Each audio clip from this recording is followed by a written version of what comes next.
Please, Bismillah ar-Rahman ar-Rahim. Please come closer, inshaAllah.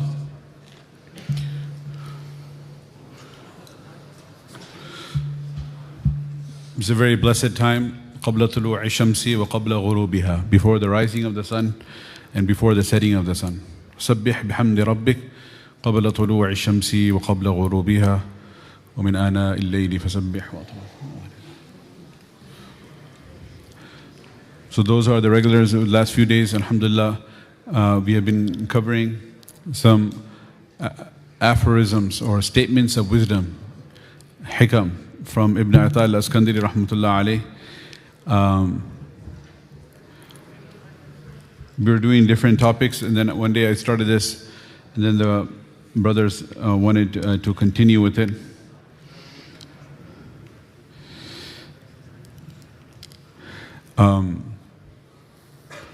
So every day we have a new guest who were not here previously. So alhamdulillah, these are very deep words that have, mashallah, a lot of wisdom, and they're known for their eloquence. And in the Arabic language, how Ibn Ata'illah rahmatullah alayhi not only speaks so profoundly but very eloquently, and he conveys different subtle mysteries about suluk ila Allah subhanahu wa ta'ala, in the journey towards Allah subhanahu wa ta'ala.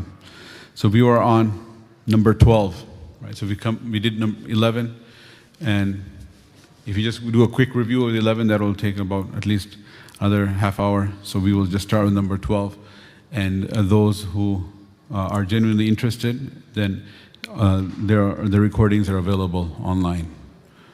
The so-called rise and reflect. May Allah give me tawfiq to reflect. We are rising. Question is, are we reflecting or not? So we have to rise and reflect, not just rise. Inshallah. Okay, Bismillah ar-Rahman ar-Rahim. I just wait for a few moments for this small talk until the signal comes of the YouTube starting, the live stream. I think it started. Bismillah ar-Rahman ar-Rahim. استشرافك أن يعلم الخلق بخصوصيتك. Istishraf is when a person has a desire in his heart which he doesn't actually even bring on his tongue. So the desire that you have in your heart, أن يعلم الخلق, that the creation, they should know, they should be aware, بخصوصيتك, the fact that you have some special attribute, special quality, special achievement. This is the subject of the sentence, the predicate. This is the mubtada, khabar is coming, the predicate is coming on the next slide. So the first thing he says, istishrafuka, the fact that you have a desire in your heart. One meaning of istishraf also is when a person is glancing over, peering over, peeking over, and he wants to see something. So he's also looking out for it. But he's not uttering it with his tongue. If a person, you see somebody who has something of the dunya that you want, if you go and ask him for it, you beg from him, na'udhu billah, or you say, give that to me, that's called su'al, right? To ask with the tongue. Which is, depending on the situation, most situations it is not permissible, it is not something ethical or commendable to ask people, give me what you have. And if you do not ask with the tongue, but you just desire it in your heart that I wish, I want that, that is called istishrafun nafs. So the fact that you have a desire in your heart, and what is the desire in your heart? That أَن يَعْلَمَ الْخَلْقِ, I wish the people knew, بِخُصُوصِيَتِكَ, of the special accomplishment you have. Even if it may be a dini accomplishment. So as you're praying Fajr Salah, there's somebody on your right, somebody on your left. And then you're just like, I wish they knew that I made a khatam last night. Right? I wish they knew that I gave so much sadaqah. They're just literally standing next to me, they don't even know who they're standing next to. لَوْ كَانُوا يَعْلَمُونَ, if they but knew, right? Who they are so honored to be next to. So, this is, you may think, the lowest level of riya, because nowadays it's not just a desire in the heart, it's actually implemented via social media, where people are posting about their ibadat, or may Allah forbid so-called ibadat, and telling the whole world about it, taking pictures of it, documenting it, and showing to people the different maqamat and the different levels in their suluk ila Allah and the different stations that they are purportedly reaching and passing on their way to the wilayah of Allah subhanahu wa ta'ala. Wallahu a'lamu bis-sawab. So and the holiest of holy place is the Masjid al-Haram by the Kaaba. So over there, it's very heartbreaking to narrate that it's not just, one-off, one strange occurrence, some person who really just got it wrong. Where did this weirdo come from? No. It's like, at this point, almost a standard practice where people are literally, if they cannot take a selfie themselves, then they actually ask others to take their picture. Now, if you want to make the picture perfect, you actually have to what? Pose for it. So you pose for somebody while you're doing your dua with the Kaaba in the front, foreground, background. So they're fake.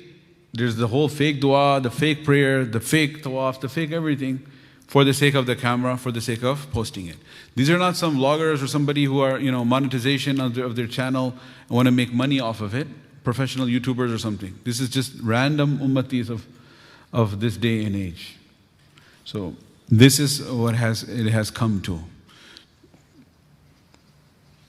The Salaf mentioned that the righteous people, they hide their good deeds even more than the criminals hide their sins.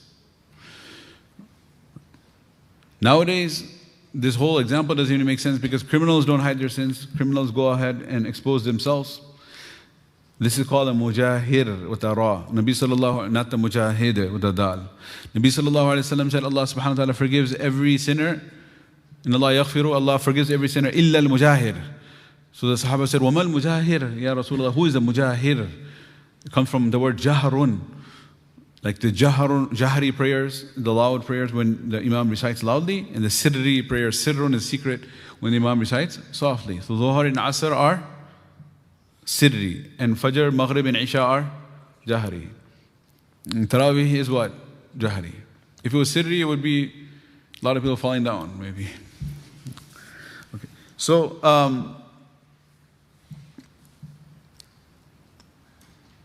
jahr, from jahr means loud. So mujahir is the one, Nabi sallallahu he is not forgiven. Scary matter. This one is not a joke. The mujahir is the one who is not forgiven. Who is the, so Sahaba said, Mal mujahir. Nabi sallallahu alayhi wa sallam said, mujahir is the one that when he commits a sin, even if Allah subhanahu wa ta'ala covers his sin that he did in the dead of the night, then he does not rest and he is impatient and he is feeling anxiety that nobody knows about my sin. So he does not feel happy until he exposes himself and tells the world and tells people, this is a sin I committed. Until he shares about his sin. So this may have been a very limited type of practice in the past, but it has become more and more mainstream, where people are showing off about their sins. And one of the main reasons why they are doing that is because they don't regard it to be a sin. So if somebody is, don't get me wrong, if somebody is, obviously robbing a bank and, he knows how to hack through the different safes and, he's making drilling holes into the safe and taking out jewels, cat burglar, right? He's not going to make a video and tell the world about that, obviously, to make the job of the police so easier. So people are exposing themselves when I'm saying about their sins, they're doing sins that they do not even regard it to be a sin. So obviously we have the young men here, so may Allah protect you and protect us, and older men, older women. No one is immune in this day and age. As I always mention the story of Abu Hurairah radiallahu anhu, who said, Allahumma inni a'udhu bika min az-zina at an old age. But if they're young men, young women hanging out, quote unquote hanging out, it's a group date, it's not a single, it's not khalwa. What kind of fiqh is that, right? So, and if you take a picture, post it, this is, having suhoor at IHOP or wherever, some other random place. I'm not hating on IHOP, any place, right? So it's, so if you're taking a picture of young men, women together having, that are unrelated, if they're all siblings, Maybe they're radai, brother and sister, they drank milk from the same mother, then that's okay. Because they're not cousins, so they seem to be strangers. There's one young student we had, mashallah, he was extreme level of husn al-dhan. ظَنُّوا بِالْمُؤْمِنِينَ خَيْرًا. So this is something I didn't even make up this one. I do make up a lot of interesting things, but not this one. He told me, he said that when he was in university and he would see people, young men and women together, he would say, I think sincerely that there must be radai, foster brothers and sisters.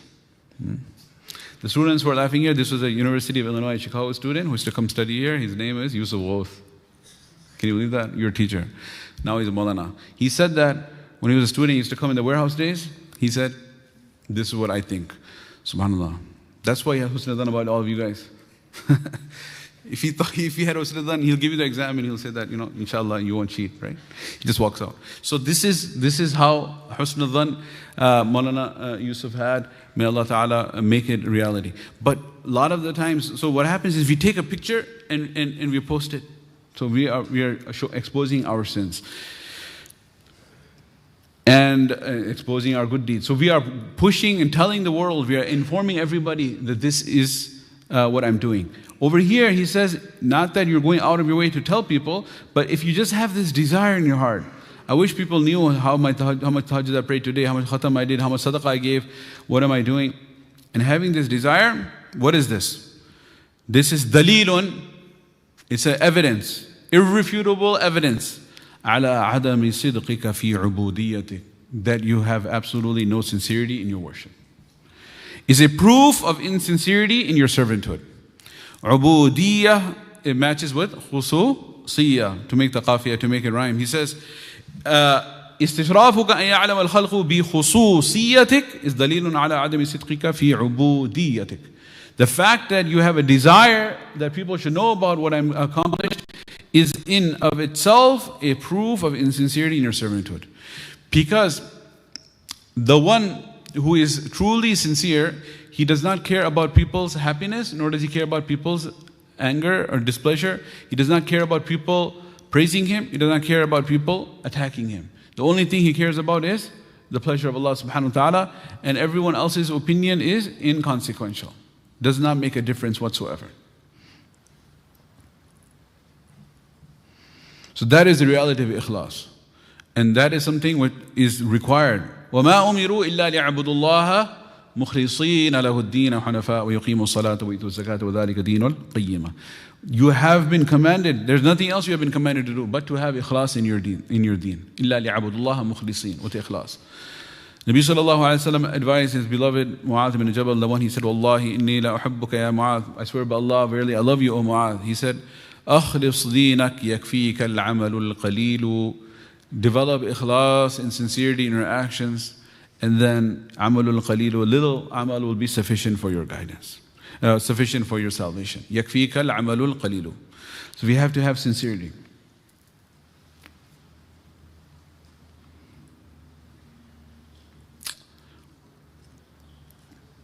When he says proof of insincerity, it reminded me of another statement of one of our mashayikh. He explains it, subhanallah, that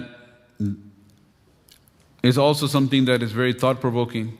The one who is confident about himself that he is sincere, let him be confident that he is insincere. The one who is very, very confident and happy about his own action, that I am 100% mukhlis, let it be known, rest assured, you are not sincere. What does that mean? To unpack that is that the true mukhlis is the one who is يَدْعُونَ رَبَّهُمْ خَوْفًا وَطَمَعًا, who has fear of rejection and hoping acceptance. And if a person is 100% confirmed, like, obviously I'm sincere, I'm 100% sincere, there's no way I'm insincere. This action is, so this falls under ujub. People are aware of at least the concept of riya. There's riya and there's ujub. What's the difference? Both are lighayrillah. The ikhlas is when a person does an action ibtigha'a wajhillah, to seek the pleasure of Allah. And seeking the pleasure of ghayrullah, other than Allah, is rejected. Now the other than Allah is two categories. Everyone else, anyone else besides yourself, That's called riya. When you do an action to show to others. Other people are also ghayrullah. And if you do an action for your own pleasure, and you're so happy about it in yourself, self-satisfaction, self-righteousness, even though nobody else knows about it. This is a bit deeper concept, something more subtle, something less talked about or contemplated about, or we hardly contemplate on it, is the fact that sometimes you do an action not for others' pleasure, but for your own pleasure, and you're just so self-satisfied, oh my God, I did this and that. So your objective is your own happiness and your own pleasure and being pleased with oneself. So this is called ujub, right? To be conceited. Conceit versus being showing off to others. If you want other people to see your action, it's called riya. And if you want other people to hear about your action, it's called sum'ah. With the ears. They hear about it, sum'ah. Riya is to see it with their eyes. Ra yara ru'ya, to see with the eyes. And if you are just happy internally, what does this whole happy internally mean? There's an example. Whether it's really happened or not, it's not the matter. It's just a lesson. The moral of the story is impactful regardless. There was a person, he performed 2 rakat salah, for example, in the masjid, somewhere in the front saf, in the first saf, second saf, somewhere in the front of the masjid. He prayed to the best of his ability, whatever the case is. After he finished his salah, then he heard an unseen voice, right, saying that your salah is rejected because it has been performed li ghayrillah, for other than Allah. So then he looked around, he said, oh, I must have been performing to show to these people on my right and left. I haven't done it for the sake of Allah. So he went to the back of the masjid. Everyone here is watching me. So he went to the back and he prayed 2 rakat. After he said salam, he heard the unseen voice, or the thought came in his heart from ilham came, thought came to his heart that your salah is rejected because it was performed li ghayrillah, for other than Allah. Then he said, oh, in the front of the masjid, a lot of people were watching me. Here, some people who were coming in late, they ended up seeing me. Perhaps my niyat was diluted. I was doing it to show them. So then he went home and he prayed. By the way, this does not apply to farz salah because the jama'ah factor is more dominant there to create the brotherhood in the ummah. I didn't say brotherhood and sisterhood because it's not wajib upon the sisters. Yes, it's permissible, but it's not wajib. This is a natural division that Allah Ta'ala gave, because anyone who has kids know that they require 100% all the time someone around. According to Illinois law, it's illegal to leave an under 14-year-old alone at home, right? Last time I checked, Allahu A'lam. So if a father and mother both go, then who's going to take care of the baby? So that's why Allah subhanahu wa ta'ala gave this division of labor. If the woman, she gets out of her warm bed, prays 2 rakat next to the bed, and hops right back in, she will get no deficiency in her thawab. Versus the man, it's a sunnah mu'akkada or wajib, or depending, on the different opinions, to go pray in the masjid. So he went home and he prayed 2 rakat salah. And when he prayed 2 rakat salah, then he got the same strong feeling that your salah is rejected because it was performed for the pleasure of ghayrullah, other than Allah. Then he thought, oh, maybe I was trying to, without realizing it, impressing my wife and my children. So then he made some excuse that I have to take care of some need, has to go to the bathroom perhaps. Then he went to his room. It may have been a master bedroom with an en-suite bathroom. So the excuse would make sense. Whatever the case, he went inside and locked the door. And then he performed another 2 rakat. Now at this time, it doesn't cross anyone's mind. Nobody knows. Nobody knows that he's performing this 2 rakat salah. Nobody in the world. Except for the kiramun katibina ya'lamuna ma taf'aluna. They know exactly what you're doing. They're writing it down. So he goes and he performed 2 rakat. When he performed, when he was finishing it, by the time he was making salam, he was what? Very, very, very happy with himself. Almost like a smile you could imagine on his face. So where we're heading with this, you already know, because I started talking about conceit to begin with. And so what happened is when he said, Assalamu alaikum wa rahmatullah, and he's like, oh my God, Assalamu alaikum wa rahmatullah. He's so happy, like, I finally got it. This is the ultimate pinnacle of sincerity. Nobody even knows. They think, I'm taking so long, they're going to be like, oh, Baba, do you have constipation or something? So anyway, so he is so so happy with himself. Are you okay? They're asking. So they don't know. They cannot imagine I'm praying. So he said, nobody in the world knows. This is so sincere. Am I sincere or what? So he's saying, Assalamu alaikum wa rahmatullah. And then what happens? He gets the exact same strong feeling in his heart, and the unseen voice calls out, your salah is rejected because it was performed for other than Allah. So in this case, who is the other than Allah? Yourself. Because you're also ghayrullah, you're not Allah. Are you Allah? You're not Allah. So if you're not Allah, you're ghayrullah. And if you're performing for your own pleasure, it's also li ghayrillah. So ikhlas is actually, it's not easy thing, is an understatement. It is rather, we could say, the most difficult thing. It's absolute, and when you say it's the pinnacle, it's the peak. You can't appreciate the peak until you know like how many, what's the altitude of the mountain. How many steps you need to climb to get up to that peak. You just say, oh, it's the peak. Peak of what? Peak is, for example, first of all, understand, starting point, like sea level. What's the sea level? Sea level is jahala, complete ignorance. أخرجكم من بطون أمهاتكم. He brought you forth from the wombs of your mother. لا تعلمون شيئا. You didn't know anything. So everyone is born as a jahil. Or juhail. Small jahil. Right? So baby jahil is a juhail. Anyway, so then afterwards, the little juhail is growing up. He becomes a jahil when he's older. Right? And then, so this is this default. You don't know anything. لا تعلمون شيئا. You don't have to go to some jahala college to get a degree in jahala. You don't have to make any effort to be a jahil. Start off as a jahil. Then, so you don't know what is right, what is wrong, what's haqq or batil or anything. Then, so if you don't know what's right or wrong, how are you going to do what's right and how are you going to avoid what's wrong? Obviously, we're going to make mistakes. So what's the first step? First step is to learn. So you have to acquire ilm. So that's how we're climbing now to get to ikhlas. So after, when you start out jahala, we have to acquire the knowledge of what's halal and haram, what's farad and wajib and makruh, and how to worship Allah. So we have to learn the knowledge of our aqidah, what is the correct belief, knowledge of amal, our fiqh, knowledge of mu'ashara, knowledge of haqq of Allah, haqq of ibadullah, knowledge of akhlaq, knowledge of adab.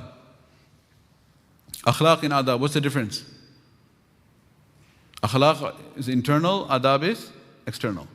Akhlaq is a condition of the heart, and adab are the physical etiquettes. So if you truly respect someone in your heart and you honor them, that's the akhlaq of the heart. And the adab of the respect would be, you say salam first, you get up and help them. If you see an elder, you grab their bag from their hand, you take the shoe from the shoe rack and put it for them so they don't have to bend.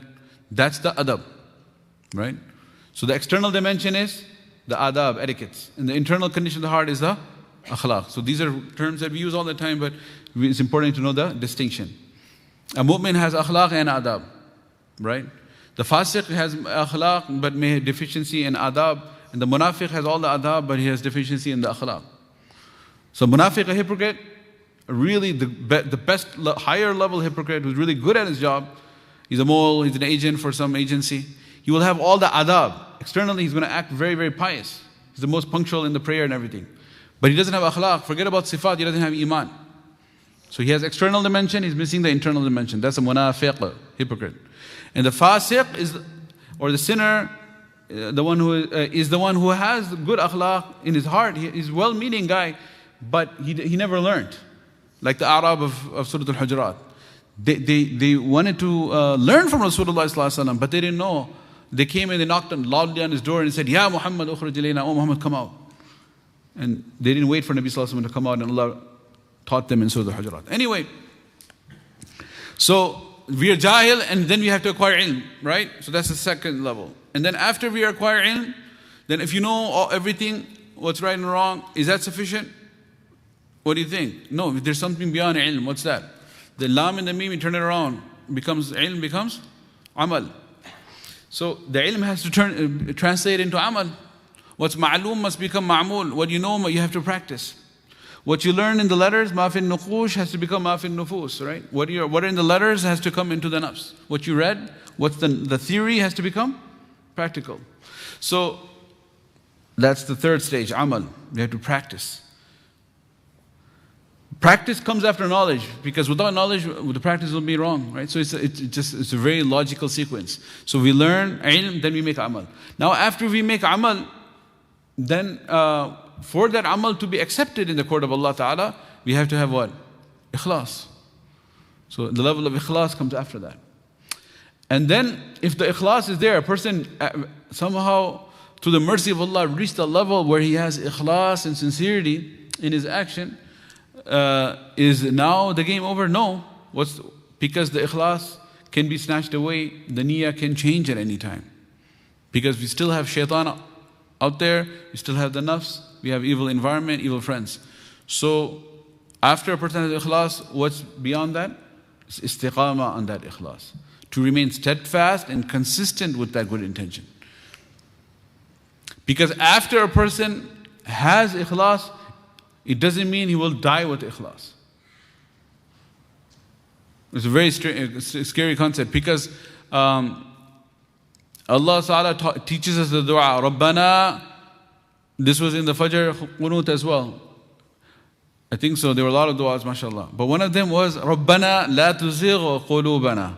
O our Rabb, do not allow our hearts to become crooked. Zigh is crookedness.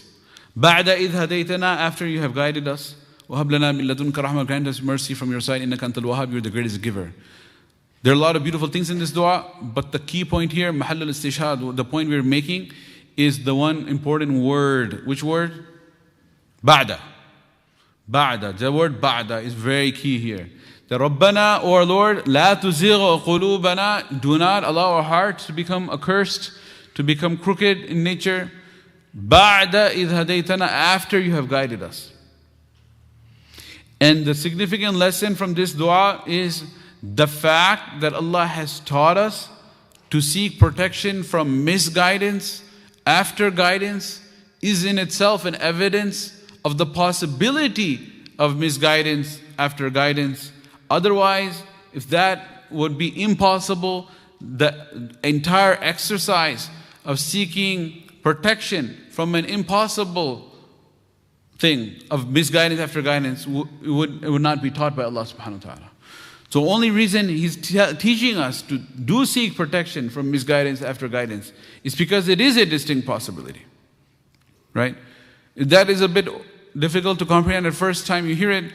To make it easy, as our teacher used to say, that tamthil se tafhim mein tasil hoti hai, right? Which actually in simple words means tamthil se, by giving an example, tafhim mein, an understanding, tasil hoti, it's easy. So it makes it easier to understand if you give an example in simple words.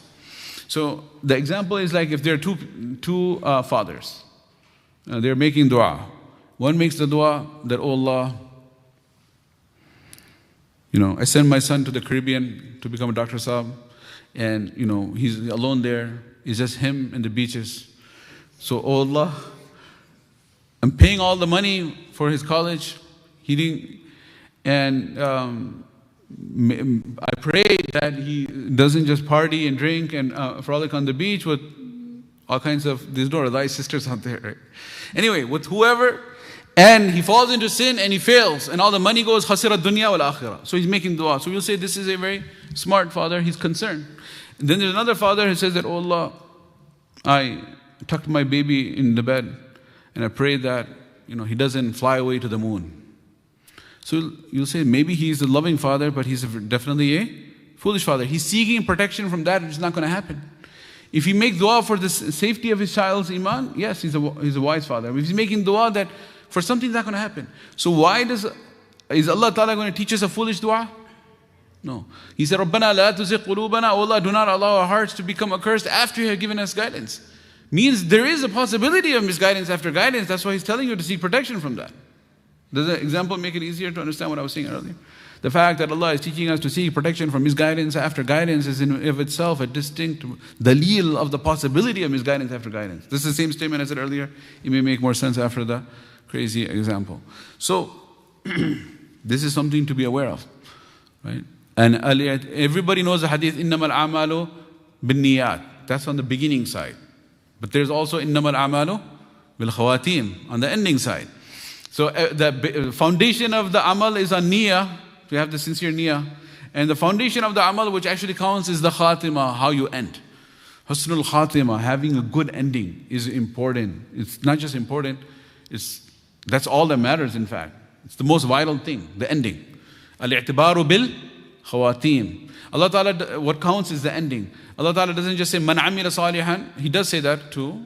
It is there, but it doesn't only say that. Many places beyond man amila salihan, He says, man ja'a bil hasanati. Whoever brings the good deed safe and sound over into the akhirah. Meaning after doing the good deed, it's not confirmed until you bring it safe and sound. And you don't do any such action which will lead to habtul amal, cancelling out the good deed. Right? So that's why the ending is what matters. Nabi sallallahu alaihi wasallam said that there are so many people, inna bani adama khuliqu ala tabaqatin shatta. The human beings are created in different groups. فَمِنْهُمْ مَنْ يُولَدُ مُؤْمِنًا وَيَحْيَى مُؤْمِنًا وَيَمُوتُ مُؤْمِنًا. Some are born as a believer, they live as a believer, they die as a believer. وَمِنْهُمْ مَنْ يُولَدُ كَافِرًا وَيَحْيَى كَافِرًا وَيَمُوتُ كَافِرًا. You can translate it now, right? The one who born as a kafir, lives as a kafir, and dies as a kafir. Then you have وَمِنْهُمْ مَنْ يُولَدُ كَافِرًا and يَحْيَى كَافِرًا وَيَمُوتُ مُؤْمِنًا. The one who is born as a kafir, lives as a kafir, but he dies as a mu'min. He dies as a shaheed, as a sahabi, without praying a single prayer. In the middle of the battlefield of Khaybar, he's on the Yahudi side, and then he switches over onto the Muslim side. And then, not too many moments later, he's a shaheed. After taking shahada, he becomes shaheed. Different types, both come from sheen, hadal. One is shahada, one is he took the shahada, ashhadu an la ilaha illallah, then he became a shaheed fi sabilillah. So he entered Jannah without praying a single prayer. So you have, he's born as a kafir, lives as a kafir, dies as a mu'min, and then you have the worst tragedy. Which one is that? وَمِنْهُمْ مَنْ يُولَدُ مُؤْمِنًا. He was born as a mu'min. وَيَحْيَى مُؤْمِنًا. Lives as a mu'min. وَيَمُوتُ كَافِرًا. Dies as a kafir. Allah hafazna. There's in fact, Nabi sallallahu alaihi wasallam made it so real, is that the change can happen instantly. He said, there will be people, يُصْبِحُ مُؤْمِنًا وَيُمْسِي كَافِرًا. In the morning, he's a mu'min. And then by nightfall, he's a kafir. وَيُمْسِي مُؤْمِنًا وَيُصْبِحُ كَافِرًا. When the sun set, he was a mu'min. When the sun rose, he's a kafir. So what counts is the ending. So that's why istiqamah is important. So this whole statement of people being jahala, then is ilm, after ilm is amal, after amal is what? Ikhlas, and after ikhlas is istiqamah. This whole pyramid structure, it has been summarized in a beautiful statement that annasu kulluhum halikun. Starts out like a very morbid statement, but it is a reality, statement of reality, that annas, all mankind, kulluhum halikun, all are in utter destruction. Similar to the whole wal asri innal insana lafi khusr. So then illa, except for those people who are the alimin, those who have ilm. They're the only ones who are saved. So you think, wow, I have to become an alim, have ilm, then I'm safe. Then he goes on, no. Don't jump ahead of yourself. Then the second statement, وَالْعَالِمُونَ كُلُّهُمْ هَالِكُونَ. All those who have knowledge, they're all also in utter destruction and loss. Illa, except for those, al-amilin, who actually practice.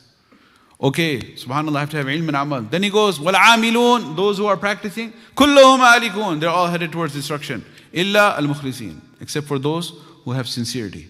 Okay, I have to have sincerity.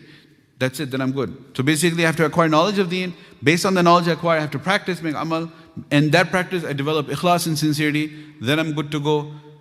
You cannot sit back on autopilot still. Like the pilot over the landing goes to sleep, and then the co-pilot goes to the bathroom, and then, something happens, the whole plane goes down, right?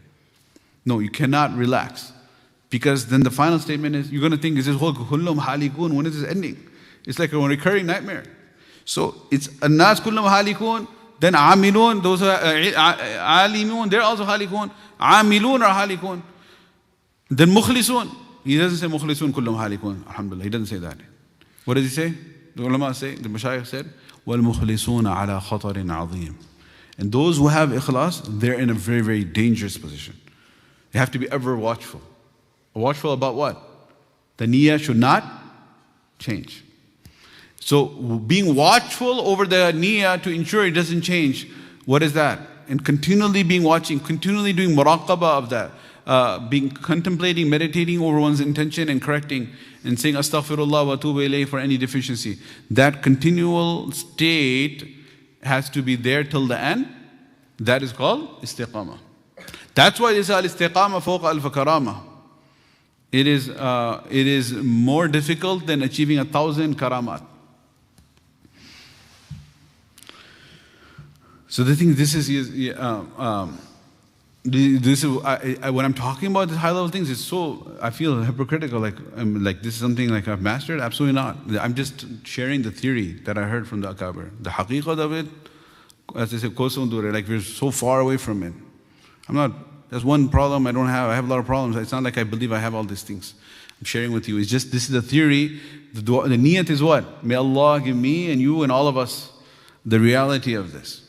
It's quite embarrassing to talk about such things when you don't have it, but we have to remind ourselves that we talk about these things with the intention that the reality comes into our own heart. We are making da'wah, inviting towards it, not da'wah. We're not claiming that we have it. As we talked about this earlier. Ya ayyuhalladhina amanu lima taquluna ma la taf'alun, in the tafsir of that. Do not claim that you have reached such pinnacles of success and glory and achievements when you have not done so regarding the past. Or do not make boastful claims regarding the future. I'll do this, I'll do that, when you have no intention to do so. That's what the ayat is saying. It's not saying don't invite towards things you don't have. Rather, we should. Hakim al-Shaftani rahmatullahi says that I would look into myself, that what is the problem with my nafs? Whatever disease I have, then I would invite towards abandoning that, the harms of that, with the intention that the reality of that enters my own soul. So this is the pinnacle of ikhlas. The pinnacle is istiqamah. May Allah Ta'ala grant us istiqamah. So we appreciate how important istiqamah is, how important ikhlas is, that we do every action with the intention only to please Allah and no one else. If they praise us or they attack us, it doesn't make a difference. And shaitan works in very, very strange ways. We don't even realize. I think I shared the story of the student with the snowstorm. You remember? No, I did not. Okay. One day, one father, he came with his son, and he said that what my son is telling me, I know it doesn't make sense, but I don't know how to explain it to him. I said, what happened? So this kid has, mashallah, one of our students, but sometime in the past 15 years, and I won't define obviously which time. Nobody has to try to figure out who it is. Because alhamdulillah, so many students have beautiful voice. So he had a very beautiful voice. And as the father would enjoy the fact that his son is leading the prayer. Whenever he would go to whatever local masjid he was in, they would push him forward. Right, now you remember? Okay, so they would push him forward and say that you should lead the salah. But what happened is, he would always try to hide, not try to go and act shy, quote unquote, acting sincere, humble, whatever. He wouldn't want to go and lead. So one day it was a very, very bad snowstorm, and the plows had not come out and cleaned the driveways and the streets yet.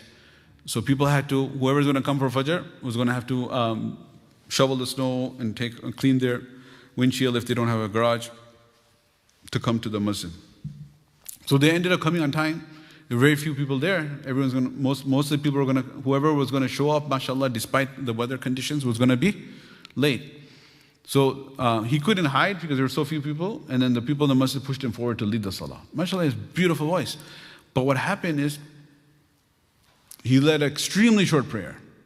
Qul Allahu ahad, qul a'udhu birabbil falaq, or something. And he completed. He completed the entire salah before majority of the people came. So most of the people who came a bit later than normal, they all missed the whole jama'ah. So they're like, oh, jama'at's over. So then what happened is, the father was very upset. Like, this does not make sense. It's not right what you did. You should have been considerate for the people, and you should have made it even a bit longer than normal, instead of making it so short. So he asked his son, like, why did you do this? He said, because, I don't want to show off my voice. And I don't want the praises of people, oh, your voice is so good. And I don't want people to think that, I'm just going on and on because my voice is so good and I'm so full of myself. So I don't want to be showing off my voice. That's why I did it so quickly. So then the dad was like, wait a second. I mean, he's playing the whole ikhlas card on me. How do I respond to that? But I know it doesn't make sense. Now, what the father is thinking, why he's so obsessed about his son leading and the pleasure and happiness he gets from that, that's another issue. We're not going to go there right now. But this is what the son was thinking. So if you go back, I said I don't have any reality of this, either this one or that one. But we studied it, and the mashayikh, they explain that doing an amal to show people is riya, and tarkul amal, tarkul sunnah for showing off people is also riya. What that means is, I asked him, okay, this is actually wrong, but how do you objectively explain it's wrong? I said, okay, you brought your son here, and I talked to him. I said, so let's review that. What did you say?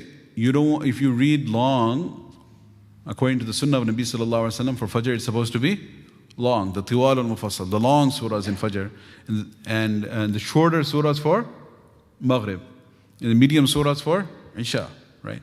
So there's a mufassal, the surahs are divided into tiwal al-mufassal, awsat mufassal, and qisar mufassal.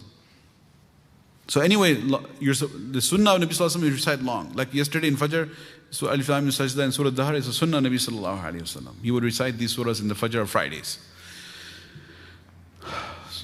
So why did you not fulfill this sunnah of Nabi sallallahu alaihi wasallam to recite longer in Fajr? Because people are going to think I'm showing off. Oh, let's continue with this concept. So you don't want people to think you're showing off. Yeah. So if you don't want them to think you're showing off, what do you want them to think? You want them to think you're sincere. You want them to think you're a humble person. You're not a show-off, you're a humble person. So you left the sunnah of Nabi sallallahu alaihi wasallam because you are very much concerned that the people should not think you are showing off. The people should think, wow, this person is so humble. So at the end of the day, you abandon the sunnah because you are worried about what people are going to say. The true mukhlis is the one who does the sunnah and he cares less. If people consider me sincere, they consider me as a show-off, whatever they say, it does not make a difference, because I have to do what is right and I have to do it for the right reason. What's the right thing? Following sunnah. What's the right reason? To please Allah. This is an ajib attack of shaitan. Like sometimes people say, oh, you know what? I want to keep a beard and stuff, but people are going to say that, oh, you become so righteous. You're trying to act pious? Come on, don't be so pious on me, bro. I think that's what the topic of last night was, right? So I don't want to go back there. But why are you acting so pious when you aren't? Why are you being so hypocritical? You're trying to be so more pious than you are. So we are abandoning the sunnah of Nabi sallallahu alaihi wasallam because we are afraid of what people are going to say. Many women, mashallah, they want to start wearing the hijab, but then they say, no, our friends are going to say that, oh my God, you're getting so righteous on me. You're not really that person. Why are you being somebody you aren't? Be yourself. So even though their heart desires to wear the hijab, so the one who is wearing hijab to act like they're pious and to impress other people, that's riya. And the one who is not wearing the hijab because of fear of other people, that's also riya. Doing an amal for other people's sake is riya, and tark of amal for the other people's sake is also riya. Everybody knows the former, nobody really talks about the latter, the second one. And oh my God, if riya, everything is riya, where's ikhlas? Ikhlas basically is the only one option, is when you do the right thing for the right reason. And what other people say, it doesn't make a difference. You don't even consider it at all. That's the right way. May Allah Ta'ala give it to us, right? So this was number 12. Your desire that people know about your particular distinction, Allahu Akbar, is a proof of the insincerity in your servanthood. Just the desire. Typically we were doing multiple ones, right? So we can just do one or two more and then we'll call it. We normally call it a night, call it a day. All right. So إذا أطلق الثناء عليك, if Allah subhanahu wa ta'ala allows the praise for you to burst forth, the people are praising you left and right. Wow, you're so generous. Wow, you're so intelligent. Wow, you're so smart. Atlaqa means that to release the cover, the bind. So Allah Ta'ala removed that from their mouths so that their mouths are praising you. If Allah Ta'ala allows the praise of you to burst forth, everyone is praising you.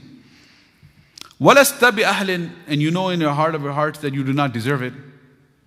Right? You're not worthy of it. What should you do? Again, remember how he plays with the words? Those who have been watching from the beginning, how he turns things upside down. So he says, look, they're praising you for that which you do not deserve. Where is this leading us? فَأَثْنِي عَلَيْهِ بِمَا هُوَ أَهْلُهُ. So in return, you praise Him, Allah, for what He is worthy of. Right? So when people are praising you, إِذَا أَطْلَقَ الثَّنَاءَ عَلَيْكَ وَلَسْتَ بِأَهْلٍ, people are praising you for that which you're not worthy of. فَأَثْنِي عَلَيْهِ بِمَا هُوَ أَهْلُهُ. Then praise Allah for that which He's worthy of. Meaning, attribute the blessing back to Allah Ta'ala. If somebody says, wow, you're so smart, mashallah, you got such a good grades in your MCAT, you got into a direct medical program, oh mashallah, you got a promotion at work, oh mashallah, your children are so righteous, oh mashallah, you have such a beautiful home, or you have such a beautiful accomplishments, you have so much deen, oh mashallah, you have deen or dunya ne Allah ne aapko nawaza, kaisa nawaza. Right, all these things, people are praising you, and you know the hal, right? We talked about this yesterday. Ajhalun nasi man taraka yaqina ma indahu lidhanni ma inda nas. The greatest ignoramus is the one who falls into listening to and believing conjecture and the zan people have about him, and he abandons the yaqeen that he has about his own self. He has yaqeen that how much of a criminal he is, and he knows for a fact. But he forgets about that, and he falls into the trap of believing the husn dhan others have. They're just moving husn dhan, you have yaqeen. Why are you leaving your yaqeen and falling, believing their husn dhan? So that's jahala. So anyway, people are praising you because they have husn dhan. How should you respond? Praise Allah Ta'ala. Because when you praise Allah, you are not going to have the problem of, hey, is He worthy of it or not? Because He's truly worthy of all praise. Alhamdulillah, all praise. So if somebody says that it's a beautiful day, they're praising the day. So who created the day? Allah.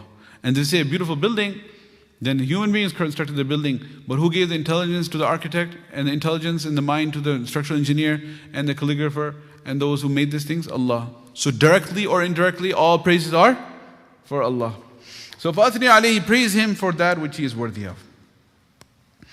And the essence of shukr, of a blessing, is basically the nisbat of the blessing to Allah. That's the essence of shukr. Nisbat means attribution. The whole hadha min fadli rabbi concept. When Sulaiman alayhi salam saw the throne of his enemy, or not necessarily enemy yet, but contemporary queen, not Bilqis of Saba, when he saw it in a second, so when they had a military intelligence unit, they would go and spy on the strength of the enemy. Which one was that? The hudhud bird, espionage. Right. So the hudhud bird, when he took a roll call of his troops, the bird was missing.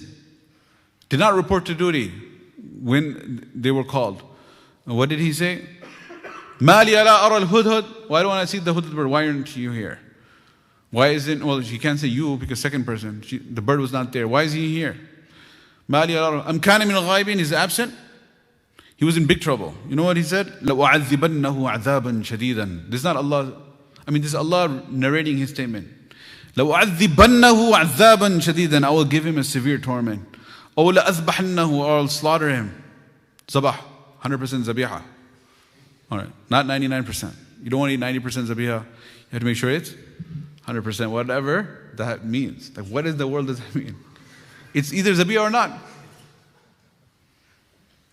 It's like 100% halal wife, 90% halal. What does that mean? Astaghfirullah. It's either halal or haram. So what is this whole 100%? Okay, anyway. So, أَوْ لَأَذْبَحَنَّهُ, I will slaughter it. I will slaughter this bird. أَوْ لَيَأْتِيَنِّي بِسُلْطَانٍ مُبِينٍ. Or he brings clear evidence. Why he's late. So he was in very, very big trouble. And if you come late here, you don't get in that much trouble with him, right? No, he never slaughtered anybody. I hope not. He better not do that, right? You have bigger problems if that happens. Anyway, Sulaiman alayhi salam said, I will slaughter him. فَمَكَثَ غَيْرَ بَعِيدٍ. A little time passed, and then the bird came. What did the bird say? أَحَطُّ بِمَا لَمْ تُحِطْ بِهِ. I have the knowledge that you do not have. وَجِئْتُكَ مِنْ سَبَإٍ بِنَبَإٍ يَقِينٍ. I come from the kingdom of Saba with some breaking news, because he was the espionage, military intelligence unit, would go and spy. So the scholars say that this is the power of knowledge. That by default it creates jur'ah, and it creates ulu and himma and courage, and which can become borderline what? Lead to, in fact, arrogance. This bird was in such a big trouble. That's why I was emphasizing how much trouble he was in, to emphasize the following point. That when he comes, instead of starting off by saying, I'm so sorry, please do not kill me, I know I'm in big trouble, I was late, I'm tardy and excused, right? Instead of starting off with all that, he says, I know something you don't know. So that's why it literally comes with ilm. What comes with ilm? Kibr. Unless you actively make an effort to remove it. Because I know what you don't know, therefore I'm better than you. This naturally comes. So it's unfortunate. It's something good. Ilm is great, good thing. But there is a side effect, right? Like if you're having some extreme pain, doctor says, okay, take so many milligrams of like full dose of Imodium, take this, whatever, Prilosec with it, Zantac with it, something, because it's going to be hard on your stomach, right? So you're giving you a medication to relieve your pain, but give you something with it because of the undesirable, painful side effect. So likewise, ilm is great, but along with ilm, kibr will come by default. That's why it's ilm wa dhikr, ilm and tazkiyah go hand in hand. It's required. We have Iblis, Abdullah ala ilm. He had so much knowledge, and what happened? He became arrogant and he disobeyed Allah subhanahu wa ta'ala. So this is the bird. Anyway, it's a very beautiful story. Go back to Surah Namal. If I go through the whole story, it'll take so much time, but it's a fascinating story. One scene of that story is that there's a lot of nice scenes there. The bird goes, Bilqis, what she says, and so many lessons there. But one scene in that story is Sulaiman alayhi salam says, "Man ya'tini bi'arshiha," who is going to bring to me the unrivaled, unparalleled throne of Bilqis? Bring it here. From Yemen to Quds. From south of the Arabian Peninsula, where the kingdom of Bilqis was, all the way to where Bilad al-Sham, Quds, where the kingdom of Sulaiman alayhi salam was. Who's going to bring it? قَبْلَ أَن يَأْتُونِي مُسْلِمِينَ, before she comes herself in submission. So there was one jinn who presented his resume for the job. قَالَ عِفْرِيتٌ مِّنَ الْجِنِّ. Ifrit, a major, big jinn. He wasn't a small jinn, he was a ifrit. Because different categories of jinns, you can cover that in the black magic, jadoo, jinn session, right? You guys did that already. With Mufti Azimuddin, right? You were there? So you know everything about shayateen? Okay. Anyway, so this ifritum min al-jinn, this big jinn came and he said, he presented his resume. You know his resume? I'm qualified. What's my qualification? He said, look, number one, ana atika bihi qabla an taquma min maqamik. I'll go fly there and carry and bring the throne before the end of this session. Qabla an taquma min maqamik. When this majlis, before the majlis ends, I'll bring it. And he presented his qualifications for the job. What is your qualifications? وَإِنِّي عَلَيْهِ لَقَوِيٌّ and أَمِينٌ. Number one, I'm qawi, strong enough to carry it, so I won't drop it. When I'm bringing it, I won't drop it anywhere because I'm qawi. And number two, ameen, I'm trustworthy. I won't steal a couple of jewels that are encrusted, and pocket it on the side. And so that you won't know the difference. You never saw it. Remember, the bird said, "Ahattu bima lam tuhit bi." I know something you don't know. I went and found this new kingdom. You aren't aware of it. They are worship. And what's the most important thing? It's not that they have treasures we can, plunder. It's that they don't know who Allah is. Inni wajadtu imra'atan tamlikum. There's a queen they have. Utiyat min kulli shay. She has all the splendors of the world. Walaha arshun azim. The most important thing she has is that throne. And he says, "What wajadtuha wa qawma yasjuduna lish-shamsi min dunillah." Oh, we need to go because they're worshipping the sun. They don't know about Allah, so we have to invite them towards Allah. That's what the bird was worried about. So he says, anyway, qawiyyun ameen. I'm strong and I am trustworthy. So okay, that's one candidate for the position. Anyone else? So the other one, قال الذي عنده علم من الكتاب, the one who had the knowledge of the book. What's his name is not given. Some say it was Asif bin Barkhiyat, one wali of Allah. He presented another proposal which is even way better. What did he say? He said, "Ana atika bihi," I'll bring the throne, qabla an yartadda ilayka tarfuk, in a blink of an eye. So Sulaiman alayhi salam could have said, "Okay, this is a better deal. I'll give you the job." Then he said, "Okay, close your eye. Okay, now open your eye. Now it's here." Right? That never happened. Because By the time he said, قَبْلَ أَن يَرْتَدَّ إِلَيْكَ طَرْفُكَ, but when he just presented it and he said that I can bring it in a blink of an eye, the time it takes to say I'll bring it in a blink of an eye is more than an actual blink of an eye. So he said, I'll bring it in a blink of an eye, فَلَمَّا رَآهُ مُسْتَقِرًا, and there all of a sudden it was already there. He never even officially got the contract. So he just said, I can bring it in a blink of an eye. Because you have, Sulaiman actually asked. He asked the question. I'm not like over dramatizing. It's literally there in the words. This is the feeling you get from when you learn the Arabic.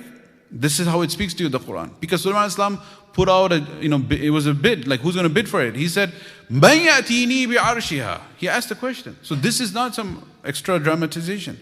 He said, مَنْ يَأْتِينِي بِعَرْشِهَا. Who's going to bring the throne? He asked the question, right? So then you have, it's right there.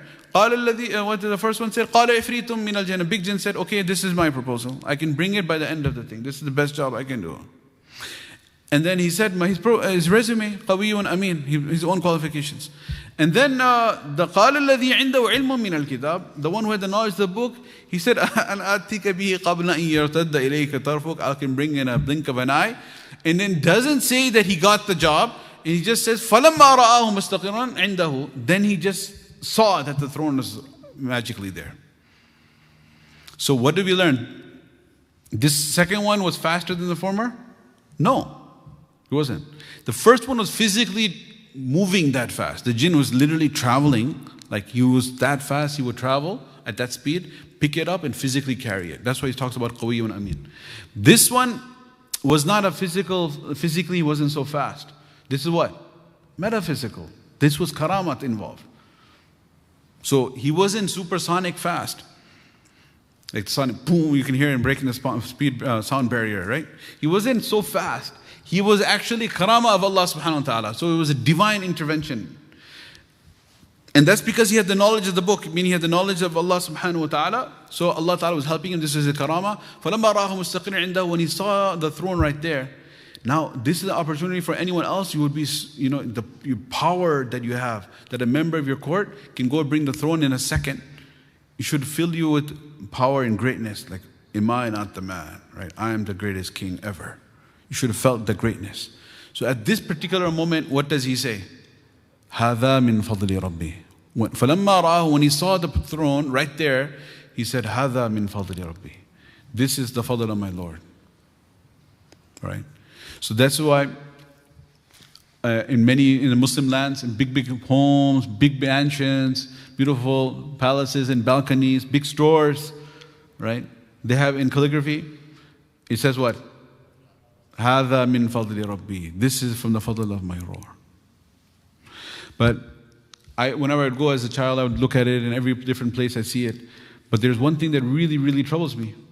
And that is that everywhere it says هَذَا مِن فَضْلِ رَبِّي.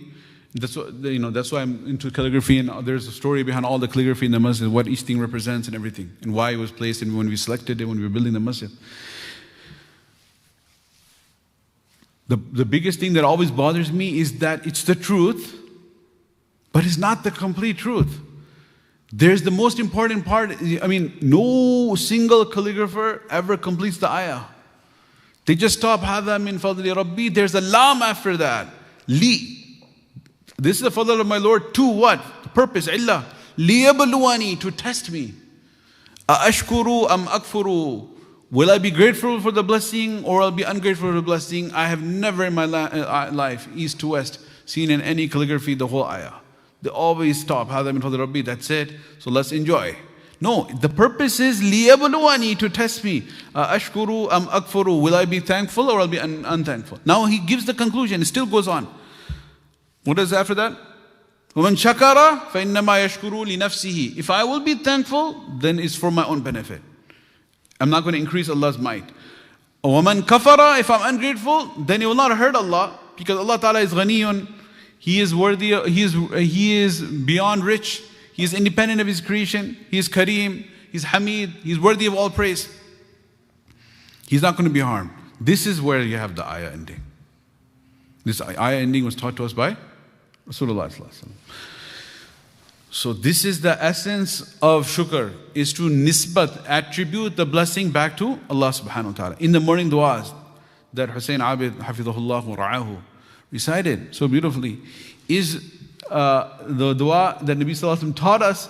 If you recite it, then you would have fulfilled the haqq of shukr for the day. What is happening in that entire dua?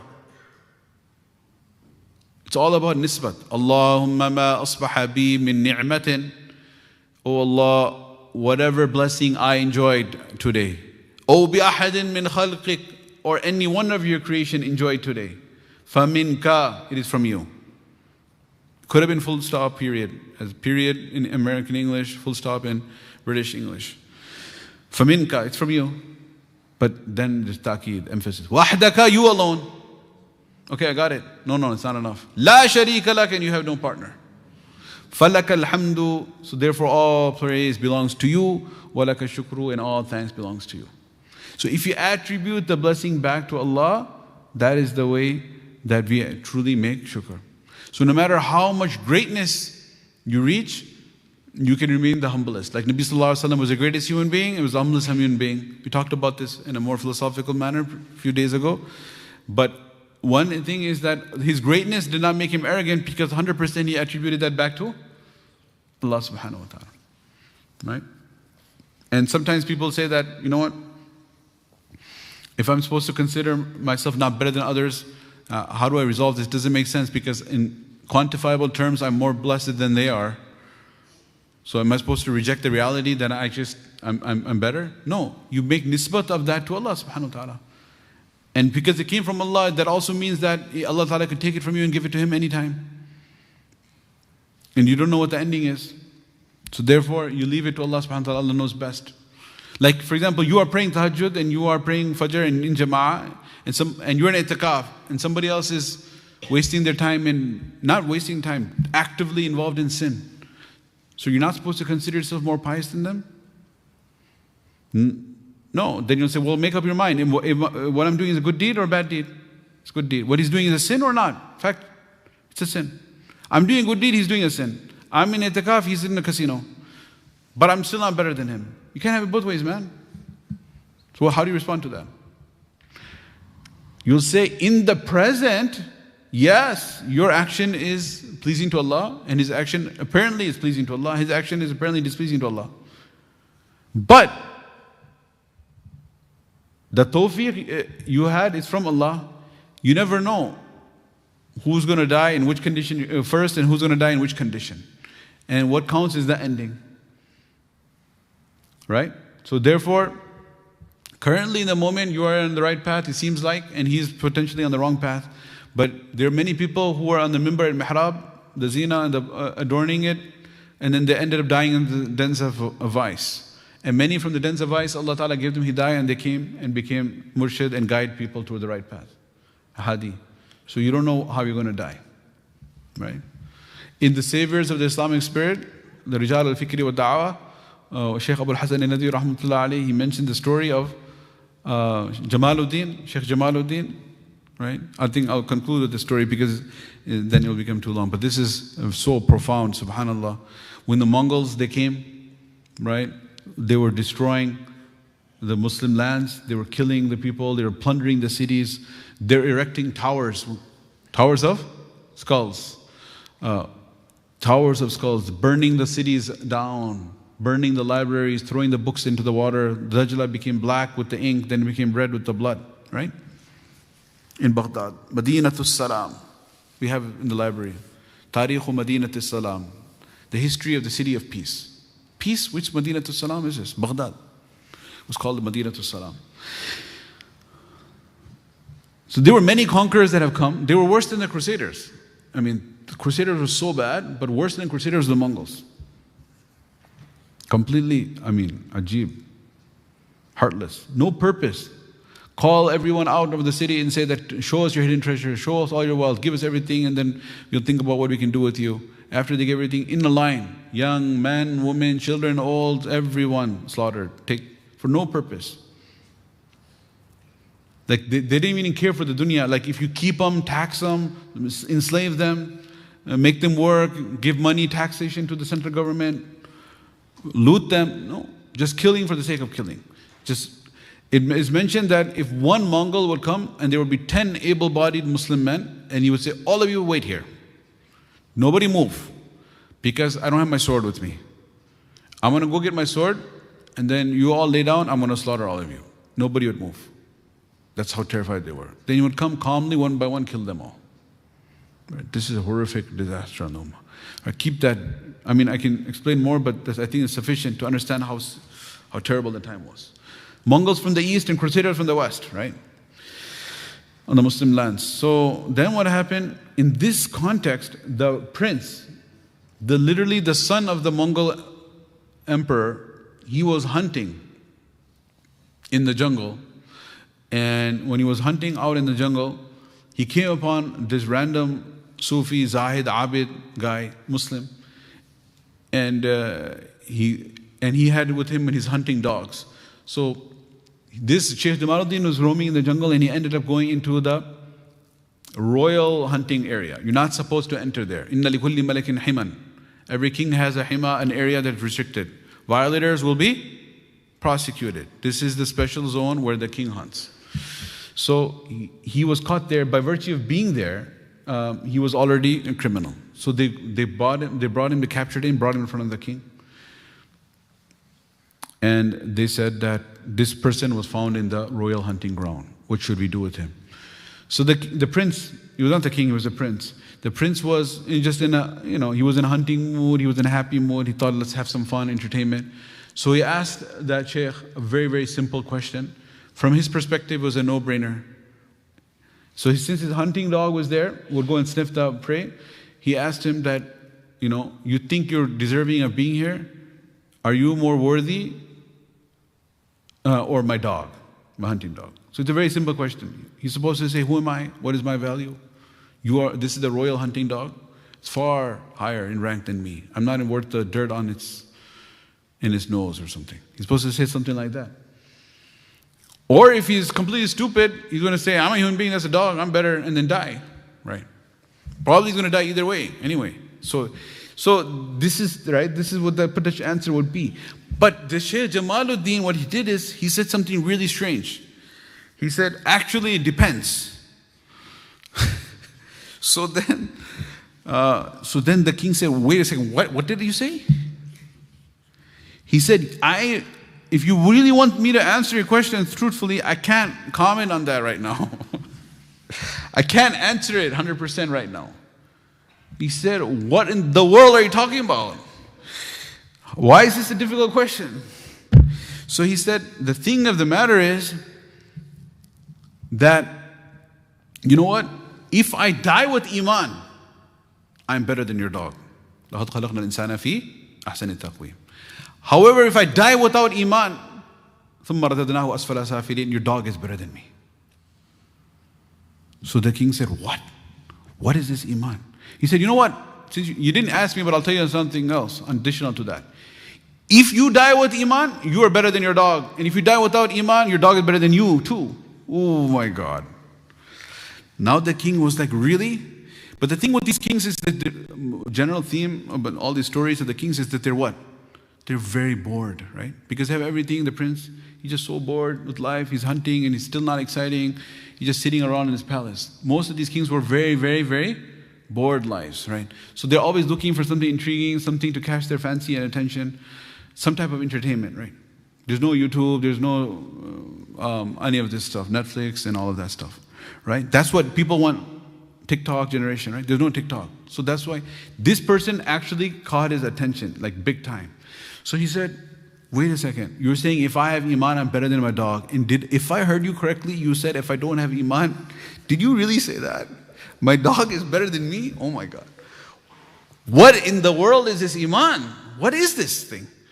What is it? You really got me intrigued in this. I want to know what is Iman. So he said, yeah, you know what Iman is? Iman is an tu'mina billahi wa malaikatihi wa kutubihi wa rusulihi. Give him a whole full da'wah of Iman. We'll kind of fast forward through that part. So then he said, oh, I really want to be better than my dog, right? I want this Iman. I want this Iman. And ashhadu wa la ilaha illallah wa ashhadu anna Muhammadan abduhu rasul. So he accepted Islam. But then he said, there's a small problem. The problem is I'm not the king, I'm the prince. Being the son doesn't make a difference in these royal families. They're bored, that's one part of their life. The other thing is, they have absolutely no hesitation to kill their brothers, kill everyone. Because what's the most important thing is the kingdom. So many kings and princes have killed their own blood brothers. It's like, I know it's horrific thing to say, and say it lightly, but it's like happened so many times. Any student of history is not going to be surprised by that. So he said, if I go home, my dad, I'm sure he had lots of kids, right? Like a lot of them. So he will kill me. Like, how dare you become Muslim? We are destroying the Muslims. And you ended to become Muslim? Not I. You'll just kill me. So that's why I cannot express my Islam. I'll keep it hidden until my dad dies. And when he dies, when I will become the king, then I'll have the power and I will declare my Islam. Just wait. When I become the king, then you come meet me. And let's just make dua Allah afiyat se utha le. Okay. Anyway, so then he said, okay. And he went back to the capital. Time passed. And then finally the father died and he became the king. So Sheikh Jamaludin, he remembered, and he finally came to the palace. When he comes to the palace, he knocks on the door and he said, of the gate, and the guards come, and he says, I want to seek the audience with the king. They say, are you crazy? How dare you come, you beggar? Get lost. So they beat him and throw him out. He keeps on coming. They say, get lost. Then night falls. And he thinks, how am I going to get inside? This is a very true story. That's why I gave the reference from the Shaykh Abu al-Hasan Nadwi rahmatullahi mentioned in his Rijal al-Fikri wa Da'wah, when he talks about the Mujaddidin of every era. So he says, I have to get inside the palace. This particular part is like a scene of a movie or something, but it's real. He says, oh, what should I do? He said, there's a royal palace, and behind that is a royal garden. So he jumps over the wall of the garden, gets into the backyard. When he's there, what does he do? He starts in the dead of the night loudly calling out the adhan. Really loud. Ashhadu Allahu Akbar, Allahu Akbar. So the shayateen runs away and the guards come, right? So the guards come, the human guards, they come and they grab him and they say, what in the world are you doing? You're creating a disturbance in the royal court. And you know what? You're the same guy who came in the day, we threw you out, and now you're coming calling azan in the night. You know what we're going to do? We're going to take you in front of the king himself. Right? So that's what we're going to do. And then in his heart, ذَلِكَ مَا كُنَّا نَبْغِي. That's exactly what I wanted. So then they said, you're going to lock you up tonight, we're going to present you to the king. Why? Because they don't have the authority to chop off his head. They can't kill him. But they want this guy to be killed because there's a new instance, right? So how are they going to get him killed? Take him to the king, and the king will give the order, off with his head. They can enjoy hanging him. So that's why they said, we'll take you to the king. Otherwise, they could have beaten him up. But they don't want to beat him up. They can even lock him up, but they don't want to lock him up. They want to kill this guy. So they said, we're going to actually take you to the king, and then we'll see what happens. I.e., you will die. So they took him, they locked him for the rest of the night. The next morning, they brought him to the palace. He was already in the palace. They brought him to the court. When he came in front of the king, he went and he told the king, he looked and he said, I am Jamaluddin. Remember we met in the jungle some years ago, and this is what happened. He said, oh, yes. Removed the shackles and the handcuffs and told him, come sit next to me on the throne. And then he said, invite all the members of the court towards Islam. Subhanallah. So he spoke with such eloquence, with such wisdom from his heart. Dil se jo baat nikalti hai, athar rakhti hai, par nahi taqat parwaaz makar rakhti hai. Which means that he spoke from his heart in such an effective manner that it penetrated the heart of the entire audience. And they were ready to accept Islam. And the final straw that broke the back of the camel, final nail in the coffin, final thing was that the king, who had already accepted Islam, but now he made it zahir, he made i'lan. He said, you know what, after hearing the da'wah, acted like it's a spontaneous thing. He said, Ashhadu an la ilaha illallah, I accept Islam. So then all the members of the court, they got the courage. All the nobles, everyone, what did they do? Accepted Islam. So that's what Allama Iqbal talks about, those who were destroying the Kaaba in the deen, they became the Pasbane-e-Haram. They became the defenders of the faith. Not only the members of the court, then their families, then the entire Mongol Qawm who had destroyed Islam generation ago, they all became what? Muslims and defenders of the faith. There are certain specific small incidents that have such a powerful ripple effect that literally changed the course of history. And it was that one morning when he went out hunting. And when he met Jamaluddin, in that one conversation had such a profound impact on the entire history of the world. And the bottom line is, what counts is the ending, right? So we can never, never, never be proud about what we are doing. We don't know what the ending is. May Allah subhanahu wa ta'ala give us all a khatma bil iman, khatma bil khair, wa akhir da'wana, alhamdulillah rabbil alamin. So we can definitely all perform the Ishraq Salah. Make sure we do that, since we ended up staying awake. Staying awake is the hard part. Ishraq is the easy part. 6:26 was sunrise. So if you perform 2 rakat Salah and followed by 2 rakat, you'll get the reward of Nafal, Hajj, accepted Hajj and Umrah, and Allah will make all our tasks of the day easy. Salatul Duha. Whoever performs Fajr and stays in Ibadah till the sun rises and then he performs the Duha will get this, or Ishraq will get this great reward. Jazakumullahu Khairan. Assalamu alaikum.